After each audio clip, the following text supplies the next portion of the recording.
My name is Lena Harper. I'm 30, and for most of my life I've been the quiet current under a louder river. My sister Sabrina has always sparkled limited edition heels, impromptu city breaks, the kind of charisma that fills a room before she walks in. My mother Marilyn called it personality. I learned to call it gravity because it bent everything around it, including me. I'm the list maker, the saver, the one who closes tabs instead of opening new cards. When Dad Daniel Harper believed in my plan to open a small fashion boutique, he wrote a check for $800,000 and looked at me as if I were already holding the keys. It wasn't the money that broke me open, it was the vote of confidence. For once, I felt visible, but old patterns are stubborn. When I earned a promotion at 25, Sabrina floated in late with a new handbag, and the conversation tilted toward her like flowers to sunlight. Mom squeezed my shoulder and murmured, "Don't make a scene." I didn't. I learned to fold joy into smaller spaces. The week Dad turned 60, Sabrina called me with a voice that sounded rehearsed. "Dad isn't well." "We're canceling the party," she said, clipping the words as if afraid they might unravel. The details didn't add up. Dad had been planning this for months. Menu drafts, playlists, a guest list he kept revising with endearing fussiness. If he were sick, he would have texted me himself. I checked my phone. Nothing from him. I called Aunt Ruth, our family's unvarnished truth-teller. "Canceled," she snorted. "I was there yesterday. Your father was arguing with the bakery about frosting." She paused. I saw Sabrina in town with several luxury bags. She's been flashing cash like a magician. That sentence lodged under my ribs. Sabrina has always been lavish, but lately her lifestyle looked like a mood board titled Unlimited. First-class seats, European photos with captions that sounded like brand slogans, jewel boxes that clicked shut like secrets. I told myself none of it concerned me.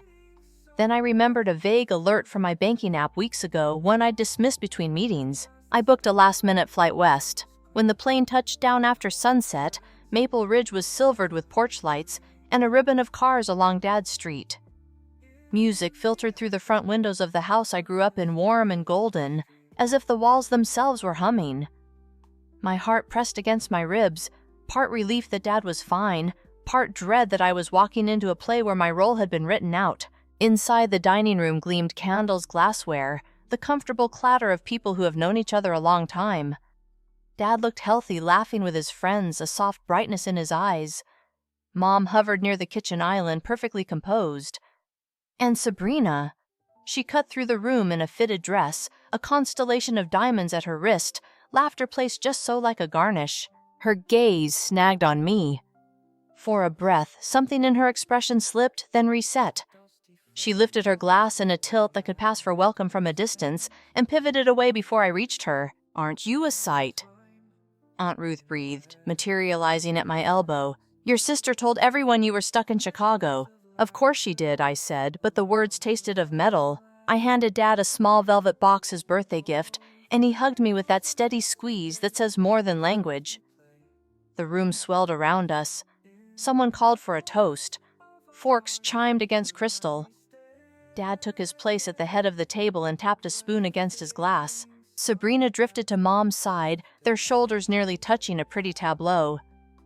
I watched the way Mom's fingers whitened around her stemware, the way Sabrina's smile thinned at the edges. Dad's eyes found mine across the table, clear and searching. The room settled.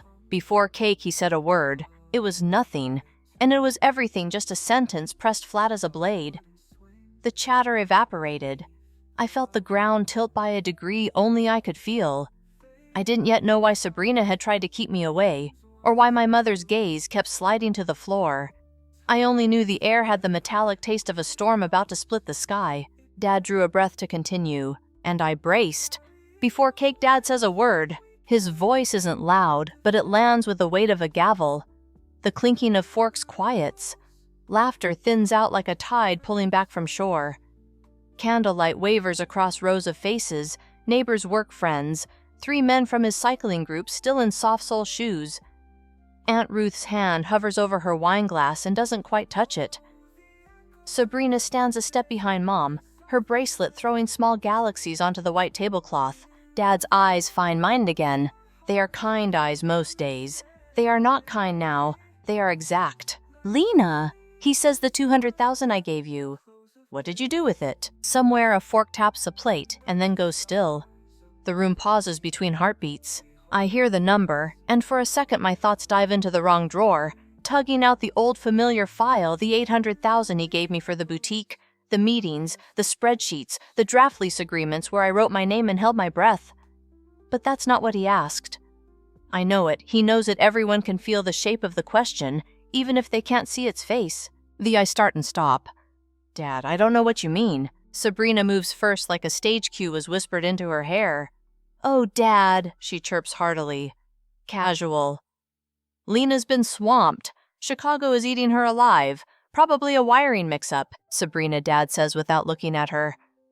I'm talking to your sister. Her smile stays on her mouth a second longer than it does in her eyes. It drops by degrees. Heat rolls through my face. I look for Mom needing a mother's small nod, a bridge, a word. She studies the stem of her glass as if sudden scholarship has seized her thumb, rubbing a tremor into the crystal. When she finally glances up, the message in her expression is not help. It is warning. Be careful. Don't make this worse. Aunt Ruth's knuckles brush my elbow, a soft nudge that says stand up straight. Dad, I say, steadying my voice. You gave me 800,000 for the store. Yes. I have budgets, contracts. Everything's accounted for. But 200? You never... My chest tightens around the last word. Never sent me that. You're certain, he says. There is no anger in it. There is only verification, like he's reading back a lab result. I'm certain. The flutes of champagne throw tiny shadows. Candle wax beads along the silver holders and freezes. He nods once the way he does when he decides between two options and chooses the heavier one. He reaches into his inside jacket pocket and takes out a slim case, opens it, and slips out a folded page, not theatrically, just efficiently like a man who printed his receipts before a meeting. 2 months ago, he says evenly, I moved $200,000 into an account titled for each of my daughters separate from the money for the boutique. It was a gift. I did it because I'm 60, and I want to put things in order while I'm well enough to shape what order means. Someone murmurs, That's generous, then coughs as if to swallow the comment back. He unfolds the paper, scans it, and keeps reading not to the room but to me. One transfer posted to Sabrina Harper Personal, one to Lena Harper Reserve. The funds were in transit 48 hours, then within a week the Lena account. He looks up the pause, slicing the air. Was emptied through an internal transfer into Sabrina Harper Personal. Same bank? Same branch? Same day Sabrina bought an airline ticket to Paris and a watch I won't say out loud in front of my friends. The room reacts the way a forest reacts to wind, with a shiver that passes through many trunks at once. Heads turn. Eyes shift to Sabrina and then away. Sabrina laughs. The sound is too sharp for its shape. Dad, that's absurd. Why would I... It must be a labeling issue. Banks mislabel things all the time. Do they? Aunt Ruth says not asking. Mom finally speaks, her voice low and soothing, the voice she used on scraped knees and sick days. Daniel, let's not do this now. It's your birthday, darling. We can talk in the morning when everyone's... Marilyn, Dad says without raising his tone. Did you authorize this? Her mouth opens a small, elegant O. Her jaw works once. She settles on the old refuge. We can fix it. Did you authorize this? He repeats. Silence thunders. Sabrina sets her glass down carefully, lining the foot of it up with the shadow it casts. Dad, she says, drawing out the word the way she did as a teenager when she wanted the car. Mom said, it's family money. We move it around. We settle it later. I'm good for it. I have things appreciating. It's not like I put it under a mattress. What did you buy, Dad asks. It's not a rhetorical question. He wants an itemized list. The room is very still. The word police leaps unbidden into the quiet like a deer into a road. I can feel it even though no one said it yet. I don't owe anyone a spreadsheet, Sabrina says, color rising high in her cheeks. Also, I hardly think we need to be audited in front of your bicycling buddies. You owe your sister an answer, Aunt Ruth says mildly. She seems to have a missing 200,000 reasons to hear it. Sabrina wheels on her. Ruth, you? You always hated me. Ruth looks amused. Sabrina, I don't hate you. I like you about as much as I like perfume counters fun in small doses, headache in large ones. This isn't about liking, it's about numbers. I hear myself ask quietly, how did you get into the account with my name? Sabrina jerks her chin at Mom, and for a split second the mask melts. There it is, the admission, a little bright fish darting just under the surface. Mom exhales through her nose. I had the credentials. Lena, don't be naive. Your father consolidates information at home. It wasn't difficult to find. You found my login. I say the word strange in my own ear and used it. I safeguarded an amount you weren't using. Mom corrects brisk and precise now that she's found a footing. You would have let it rot in a low-yield account. Sabrina had an opportunity. I told her she'd return it when her bonus cleared. A bonus, Dad repeats. The word sounds like something he's never heard in his house before. Sabrina looks at him, sees no purchase, and pivots to me. I'll pay you back, she says quickly, as if the offer might stop more than one kind of bleeding. I swear. It's not your money versus mine, Lenny. Don't call me that, I say not loudly. We're family, it's family money. Gifts are not family money, Aunt Ruth says. They are gifts. If you want family money, wait for a will and try not to get written out of it. Ruth Mom snaps, Enough! Enough, Dad agrees, but he's not talking to Ruth. He is watching Sabrina. Tell me how much is left. The facade that Sabrina keeps for emergencies, the charming laugh, the self-deprecation, the mock-shocked, oh my God, crumbles. It fluctuates, she says. Some is resale value. It's not as simple as a number. It is exactly as simple as a number, Dad says. I think of the bank alert weeks ago. I think of my own inattention, the way I swatted it like a fly and kept typing my email. I feel foolish, and then I feel angry at the part of me that is trying to take responsibility for a thing I didn't do. A chair scrapes. Someone clears their throat and murmurs to a spouse. We should. The door to the patio opens and closes on a cool draft.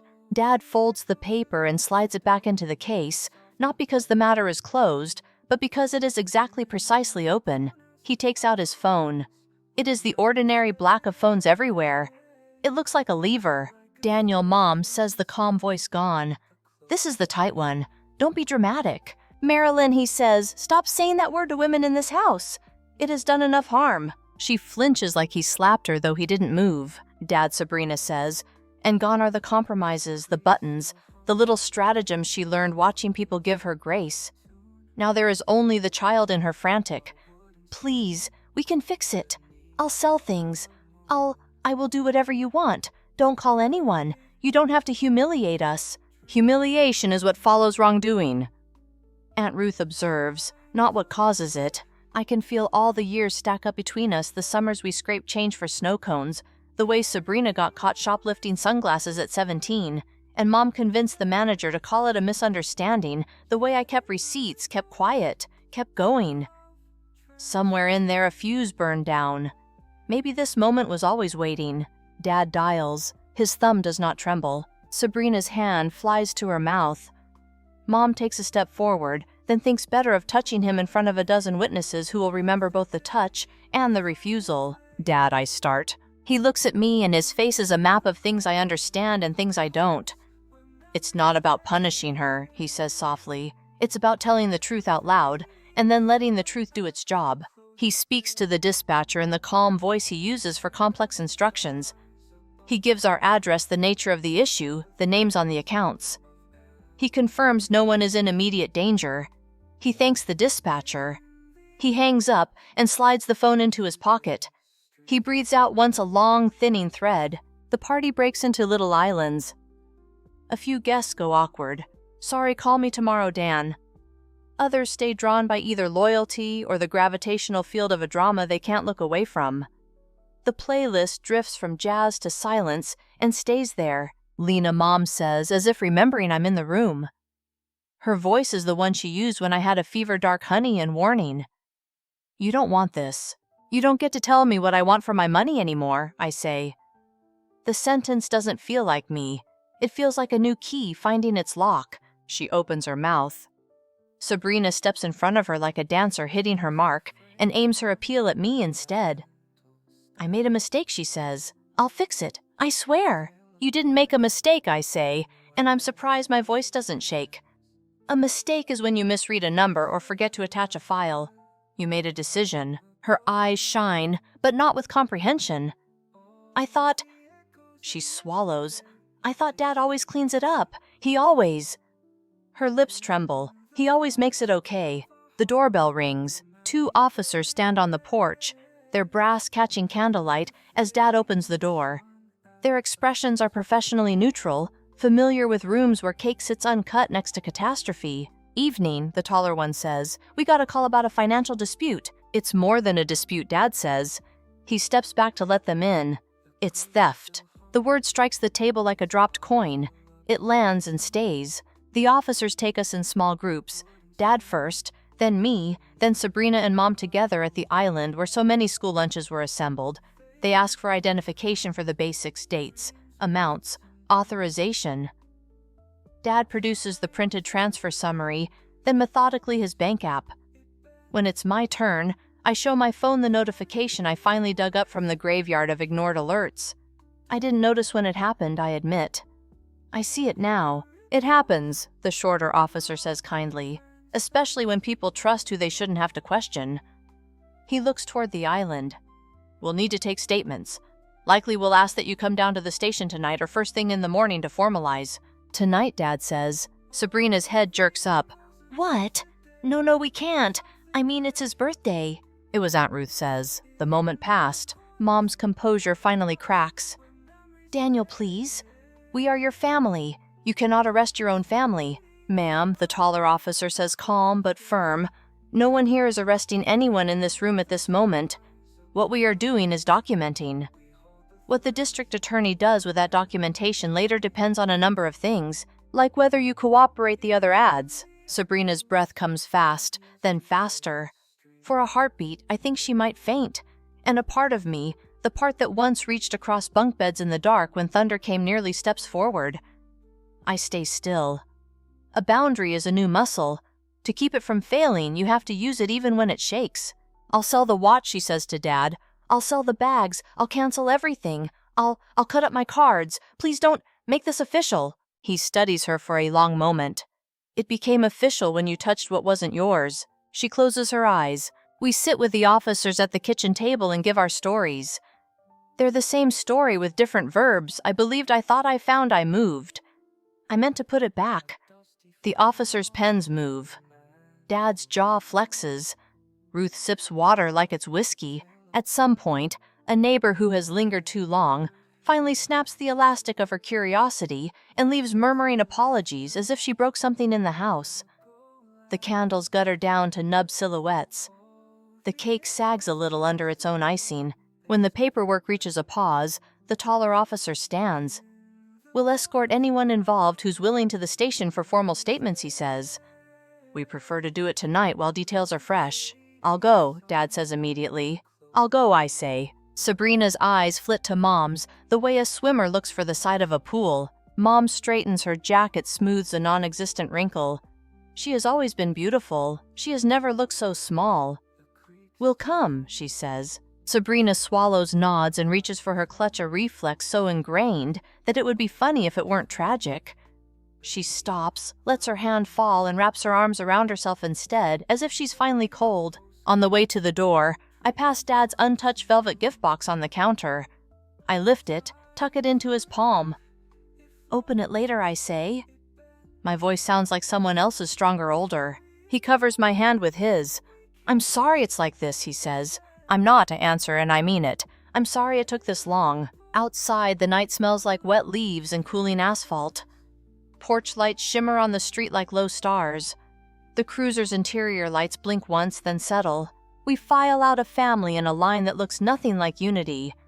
The taller officer opens the back door of the car and gestures for Sabrina and Mom. They slide in shoulders, barely touching. In the reflection of the window, I see my face double, then triple candlelit, and then streetlit, and then plain. Aunt Ruth squeezes my shoulder as I pass her on the walkway. You did fine, she says. Worse things than truth have entered this house. What happens now, I ask. Now she says we tell the truth again, but under better lighting. Dad locks the front door behind us, a motion he has performed 1,000 times without thinking. Tonight, the click sounds like the end of a chapter. He pockets the key and turns to the officer. "We'll follow you." He looks at me, a question in his eyes. I nod. I slide into the passenger seat of Dad's truck, the seat that used to be a prize on hardware store runs when I was 10. As we pull away, I glance back. Through the front window, the dining room table is a still life, the silver, the plates, the cake with its unstruck matchsticks of candles. For a thin slice of time, I imagine a universe where none of this happened, where we cut the cake and sang too loud, and Sabrina never learned how easily the world forgives a pretty lie. The truck's turn signal ticks. The cruiser's taillights glow ahead of us. Maple Ridge is quiet, a small town holding its breath. Beside me, Dad drives with both hands at 10 and 2 like a man in a driver's ed video because he is careful even when he's angry. "I don't know what we'll be when this is over," I say. "We'll be honest," he says. "The rest can be built." At the end of the block, the stop sign looks brighter than it should. We stop. We go. We follow the cruiser toward the station's distant roofline and the fluorescent geometry of rooms where stories straighten themselves into statements and signatures. Just before we turn onto the main road, my phone buzzes in my purse. For once, I look at it immediately. A notification blooms unrecognized login reserve account, accessed from home device. 2 weeks ago. Right there, as obvious as a billboard, I drove past everyday eyes on my to-do list. I breathe in.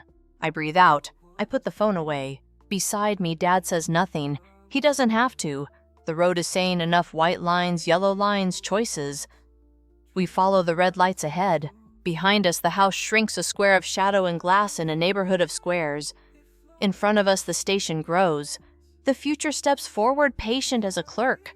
When we park, when we open the doors, when we step into that bright humming air, the second half of this night will begin.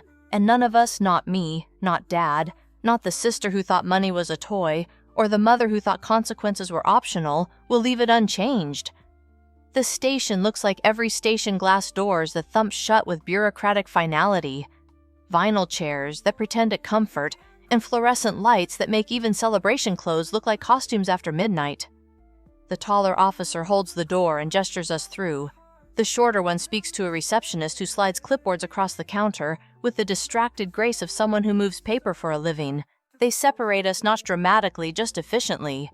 Dad to interview 2, Mom and Sabrina to interview 1, me to interview 3, with Aunt Ruth hovering in the hallway like a lighthouse.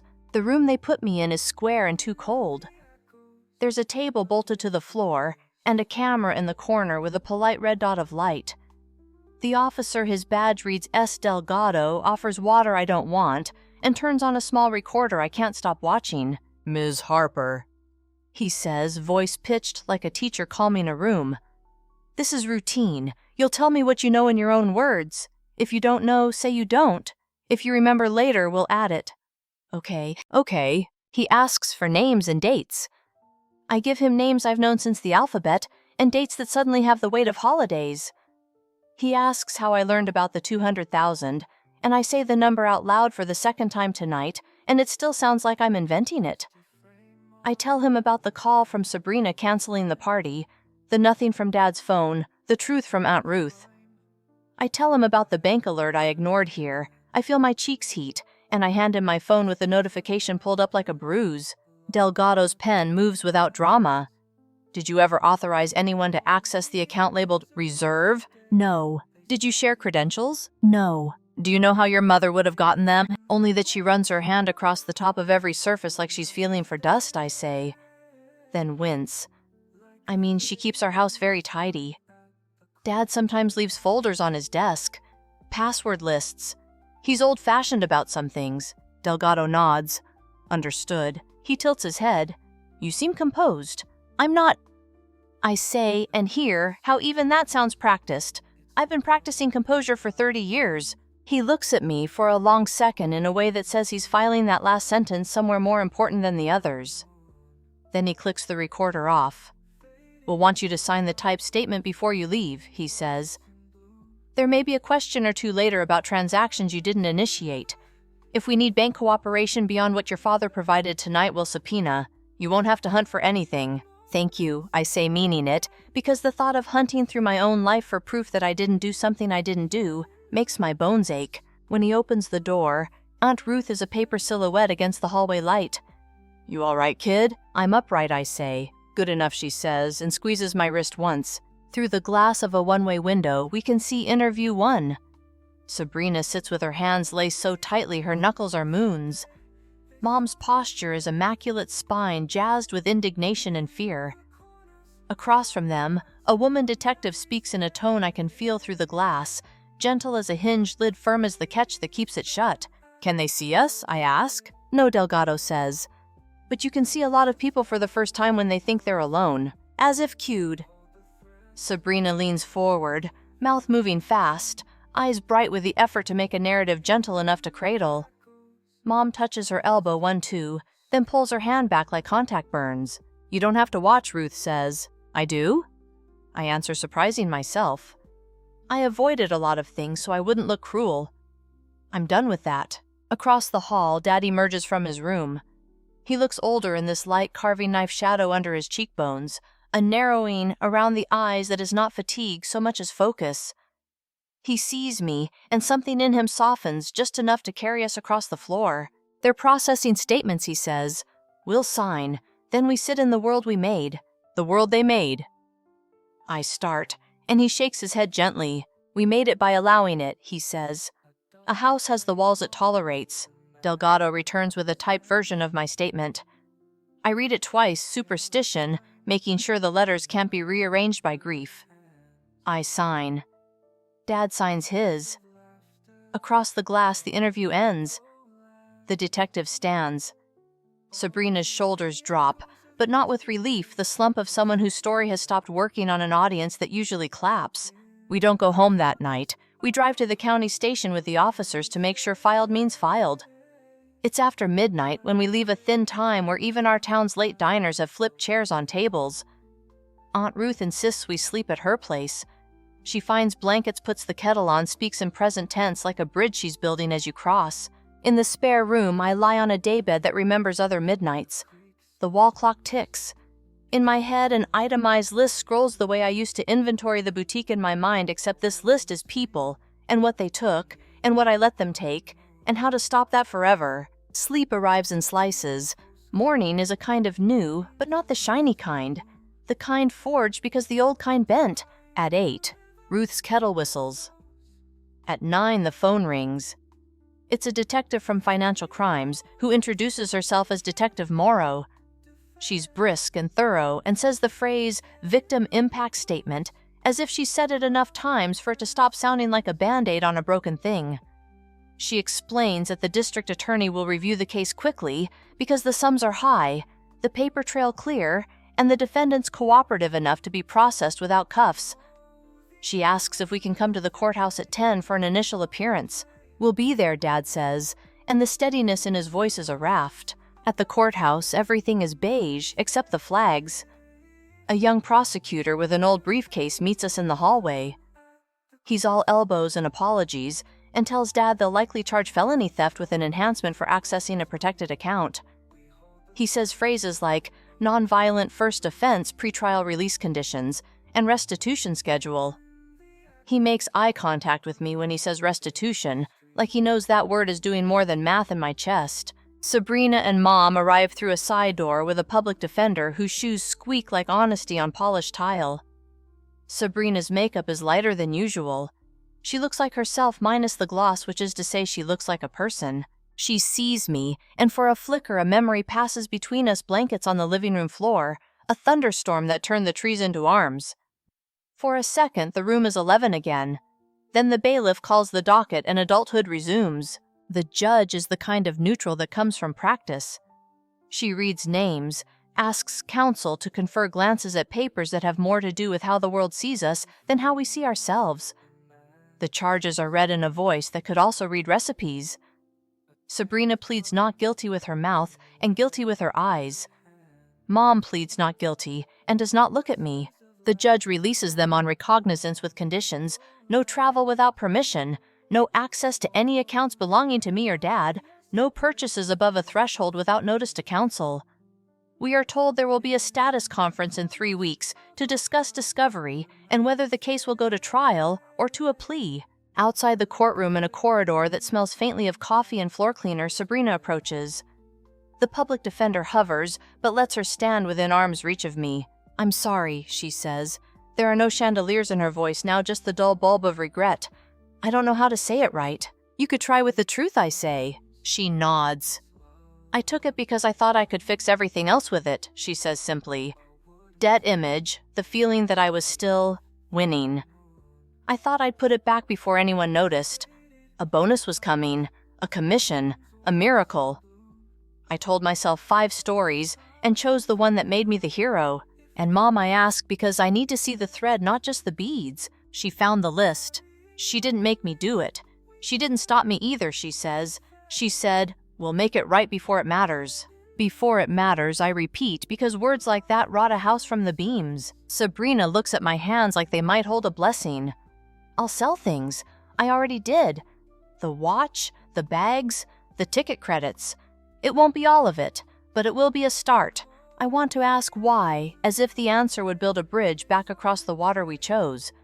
Instead, I say, talk to the prosecutor. Put every cent you can into restitution before the status conference. That matters." She nods. Tears gather. She holds them like a plate she learned never to set down. Mom stays back 10 feet, as if the floor is hot near me. When she finally steps forward, her voice is velvet with bruises. "Lena," she says, as if my name were a bandage. I was wrong. It is the first time I have heard those words from her in that order. I wait for the rest. She doesn't add excuses. She doesn't add anything. It is both too little and the exact size of possible. Dad joins me. Mom looks at him, some old coded language sparking and dying between them. "Daniel," she says. "Marilyn," he says, and on his face I see grief like weather over rock. We go home to a house still wearing last night's expression. Aunt Ruth makes sandwiches that taste like a normal day. We make a list on a yellow legal pad. Call the bank, freeze what needs freezing schedule, with the lawyer change the locks. Not because it will keep out thieves. We know now that thieves can be invited, but because the click will sound like a choice. The next days are a braid of practical and surreal. Detective Morrow calls to confirm that both Sabrina and Mom have signed releases for their financial records, which suggests some part of them is done with lying. The prosecutor sends a letter explaining victim rights in language that tries very hard not to sound like a pamphlet. Dad's lawyer, Mr. Pritchard, who has been writing wills since the Clinton administration, arrives in a brown suit, the color of wisdom and kindness. He sits at the dining room table between the uncut cake and the centerpiece of wilted lilies, and asks Dad questions in a tone that has the decency not to hurt. "Revocable trust," Pritchard says. "We can move the house, the brokerage, the shop seed money you already allocated into structures Lena controls. If your intent is to exclude certain parties, you need to say so explicitly." Dad says the word exclude like it's a diagnosis. He signs his name 4 times.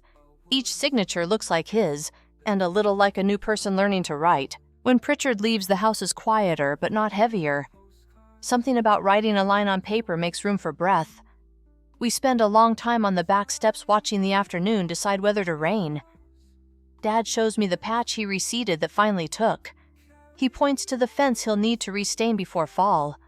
We talk around the crater in the yard like the moon around its seas. At night, I dream of passwords like doors in an old hotel. In the morning, I wake with a sensation of keys in my hand. Sabrina texts me links to listings where my money is turning back into money. A watch, 3 handbags, a jacket with a waiting list. She forwards receipts for sales that make me dizzy. How did a piece of leather become a month's rent for a human being? She adds nothing else. No heart emojis, no wheedling, just numbers going the other direction at last. Mom emails me an apology that reads like she hired someone to translate contrition into a language that didn't have a word for it. I reply with 3 sentences that do not invite conversation but do not slam a door. I accept your apology. I need distance. Do not contact me except through counsel about the case. I BCC Aunt Ruth so that the future will have a witness. At the end of the 2nd week, Detective Morrow calls again. We have a meeting set with the ADA, she says. They'll likely offer a plea.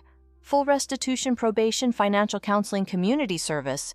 If they balk, we set a trial date. What do you want? She asks after the logistics. It undoes me a little that someone wants to know. I want boundaries that don't require a badge to enforce, I say. I want my father's trust to walk through a room without limping. I want the voice in me that says, don't make a scene, to shut up. And yes, I want my money. Moro clears her throat in a way that might be her version of a laugh. The first 3 are above my pay grade, she says. I can help with the last one. The meeting with the ADA happens in a conference room with bad art. Sabrina and Mom sit with their public defender. The ADA is a woman younger than me with a gaze that would flatten nonsense into origami. She outlines the plea both plead guilty to a reduced count. Both agree to restitution with a schedule pegged to income. Both attend a financial ethics program that sounds like a joke until you realize how many grown people never learn the difference between a budget and a wish. Violate any term, and the original charge returns with its sharper teeth. Sabrina speaks first. I'll take it, she says, before her lawyer can breathe. I want to start paying this back before it calcifies. Mom hesitates long enough for the room to tilt. Then she nods 1, 2. Yes. The ADA looks at me. Victim input. I don't care if they rake beaches with a toothbrush, I say, and her mouth does the smallest legal smile. I care that payments start now and don't stop for anything short of hospitalization. No cash. No gifts. Direct deposit into an account you verify monthly. Done, she says, making a note. And I want a stay away provision, I add, heart hammering, because saying your needs in front of people who trained you not to feels like jumping into cold water. No contact beyond what the court orders and what counsel requests. I don't want apologies in the driveway or letters without stamps. The ADA nods. We can add a no-contact condition with exceptions for counsel. When it's over, when the signatures are gathered, the room exhales. The public defender shakes our hands. Sabrina looks at me like she's memorizing my face. Mom looks at the table like it told her a secret and then refused to repeat it. After, in the hallway, Dad leans against the wall as if checking its sturdiness. He looks at me like he's seeing the person he bet on with a check and a hug. You did that, he says. You chose how this goes. We did it, I say. You called. We go home. We throw away the cake. Dad takes down the banner that says 60 and folds it with care he never gave holiday decorations before. He stands at the sink and washes the good knives with the caution of someone who has learned there are more kinds of sharp than he knew. On the 3rd Friday, a check arrives from the ADA's escrow account restitutions from sold items pooled and paid. The amount is not the whole, but it is a beginning that looks like a number and not a promise. I deposit it into the business account with a throat that tightens at the teller's congratulations. I do not cry in the bank. I cry in the car with the air conditioning on and the radio low, a version of me my mother would have called dramatic, and that I call alive. That night, Dad and I eat on the back steps again. The fence needs restaining. The patch of lawn is taking. The sky is the color of quiet plates. I've been thinking about the store, he says, and my heart does a somersault. I know the way we seated it wasn't clean because of what happened, but the idea of it that was always honest. It still is, I say, and the certainty surprises me. I want to build something that doesn't need a story to make sense. Racks and lights and rent paid with sales, not size. He smiles. Racks and lights, he says. I like that list. Aunt Ruth joins us with 2 bowls of something that pretends to be pudding and is really yogurt and fruit. She hands me a spoon and looks at the sky like it's a show she's seen 1,000 times and still enjoys. What do we call this chapter, she asks. Inventory, I say. Count what's left. Count what matters. Start there. Before bed, I open a new document on my laptop and type a title Carter & Company Launch Plan. Under it, I make columns Space Supplier Staff Soft Open. I write boundaries in the margin like a secret ingredient. I close the laptop a click that sounds like a vow. In the morning, a letter arrives from Mom. Not email. Paper thick and expensive. The handwriting that taught me mine. I put it on the hall table and look at it as if it might move. It doesn't. I slide it under a book and decide not to open it. The old me would have read it and tried to metabolize whatever she put in there. The new me is learning that some things can be refused without the world ending. Sabrina texts a thumbs-up emoji after a wire transfer completes to the escrow account. It is the smallest, dumbest emoji, and in this context it looks like a person trying to be polite at a funeral. I type received. I stop there. The boundary holds. Late that afternoon, Dad and I stand outside a narrow storefront with a for lease sign, half peeled at the corner. The window is dusty, the floor is scuffed, and the light is perfect at 4 p.m., the kind that makes fabrics look like they already want to be touched. The landlord is a woman in her 70s with forearms like someone who has carried boxes her whole life. She asks smart questions. I answer them in sentences that don't apologize for existing. "We'll need to see financials," she says. "You will," I say, "and have them." She smiles. "I prefer tenants who arrive with folders," she says. People who don't have folders think leases are suggestions. We shake on a 48-hour hold while she runs her checks. Dad presses his palm to the glass. "I can see it," he says softly. "So can I?" I answer. It's not a dream voice, it's a builder's. That night, I draft an email to a local vendor I've admired since college, and then because I am practicing not shrinking another to a regional blogger who covers independent retail launches. I don't say if, I say when. I don't say little boutique, I say shop. Before I sleep, the house is very still. The new locks click like a metronome. In the distance, a train passes, that old reminder that everything is moving toward somewhere, even when you're standing still. Part 3. Began under fluorescence with a camera blinking and a recorder's small red eye watching. It ends with a dusty window and a landlord's handshake and a plan column labeled soft open. The ledger of my life has new entries called signed, refused, began. There is money coming back in and a different kind of wealth-taking route. One with rules I write and doors I lock and lights I turn on myself. There is still a sentencing hearing ahead. There are still payment schedules and the slow math of trust. There is a letter under a book I have not read and might never. But there is also a key on my nightstand with the landlord's tag looped through it and my name inked on the paper in her careful print. Tomorrow I will meet a contractor about lighting and a painter about walls. Tomorrow I will call the bank and ask about a merchant account and an old classmate about a point-of-sale system. Tomorrow I will move 3 steps forward and maybe 1 back, which still counts as forward. And soon enough to believe and slow enough to savor the sign over that dusty window will change. 2 days before the soft open, the sign went up. The installer cupped his hands against the glass and stepped back so I could see it from the sidewalk. Harper & Co., clean letters. No scrolls, the kind of type that doesn't have to shout. Dad stood beside me in his old canvas jacket, squinting like the sun had decided to sit right there on the awning. Aunt Ruth whistled low and pleased. The landlord nodded once and said, "Looks like it's been here a while," which was the best compliment she could give. Inside, the shop smelled like paint and new lumber. Racks waited like patient rib cages. We'd chosen warm light that made fabrics look like they had their own pulse. I labeled shelves. Dad assembled the last display table with the concentration of a surgeon. Ruth stapled price tags and told stories. Every now and then I'd catch my reflection in the front window hair in a bandana, a pencil behind my ear, and think this is what I look like when I'm building my life. The hearing came the next morning. We dressed in plain clothes that made no statement beyond we showed up. The courtroom felt smaller than the first time, as if the air had been used up by other people's mistakes and our own. The ADA summarized the plea. The judge asked Sabrina and Mom to stand. Sabrina spoke first. "No garnish, no performance. I stole from my sister," she said. "I told myself I would fix it and I didn't. I am sorry." The room waited for a but that didn't come. The judge held her gaze as if to see whether the sentence lived in her eyes. Mom's turn. She lifted her chin the way she always does when she's about to choose the prettier word.